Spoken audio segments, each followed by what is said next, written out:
আসসালামু আলাইকুম। আজকের ব্লগটা অসুস্থতা নিয়ে। প্রিয় আদরের বাগিনা অনেক অসুস্থ, তাই চলে যাচ্ছি কুমিল্লা ক্যান্টনমেন্ট হাসপাতালের উদ্দেশ্যে।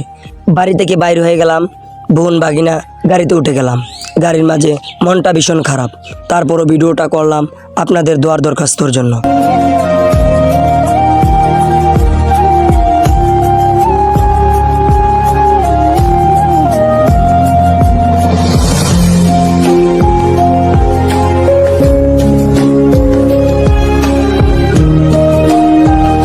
গাড়ি থেকে নেমে গেলাম। দুষ্ট বড় বাগিনা হাত যেন আমার ছাড়ছেই না। আসলে এই যে বড় বাগিনা আজকে বাড়ি থেকে বাইরে হওয়ার পর থেকেই বলে, মামা আজকে আমাকে ভিডিও করবা। তাই আর দুষ্টু মামা হাতটা যেন শক্ত করে ধরেই রাখে। যা এর মাঝে চলে এসেছি আরেক স্টেশনে। গাড়ি বদল করে সোজা চলে যাচ্ছি 100 স্পিড গতিতে, যে গতি তারপরও যেন পথ আগাচ্ছেই না। আমাদের আগেরকার মুরব্বীরা বলতো যে বিপদের পথ নাকি অনেক লম্বা হয়। তা আজকে আমি প্রমাণ পেলাম। আপনারা ভিডিওটা দেখলে আপনারাও প্রমাণ পাবেন।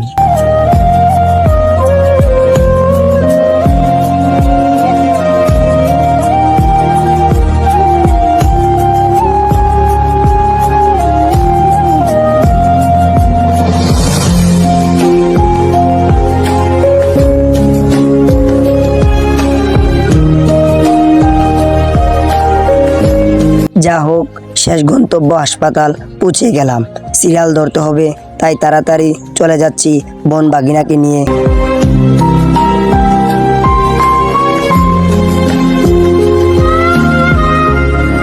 সিটে অপেক্ষা করলাম। এর ফাঁকে বোন বাগিনাকে নিয়ে ট্রিটমেন্ট শেষ করে চলে আসলো। এর ফাঁকে বড় দুষ্ট বাগিনাটাকে নিয়ে শর্ট করে একটা ভিডিও করে নিলাম। যা হোক, আলহামদুলিল্লাহ সব শেষ করে ফেলেছি। এখন বাড়ির উদ্দেশ্যে রওনা হব। আপনারা দোয়া করবেন বাগিনা যেন সুস্থ হয়ে ওঠে। আল্লাহ হাফেজ। আসসালামু আলাইকুম। সকল সুস্থ মানুষগুলো যেন সুস্থ থাকে, দোয়া রইল। ভালো থাকবেন, সুস্থ থাকবেন। পরবর্তী ভিডিওর জন্য পেজটাকে লাইক ফলো দিয়ে পাশে থাকবেন।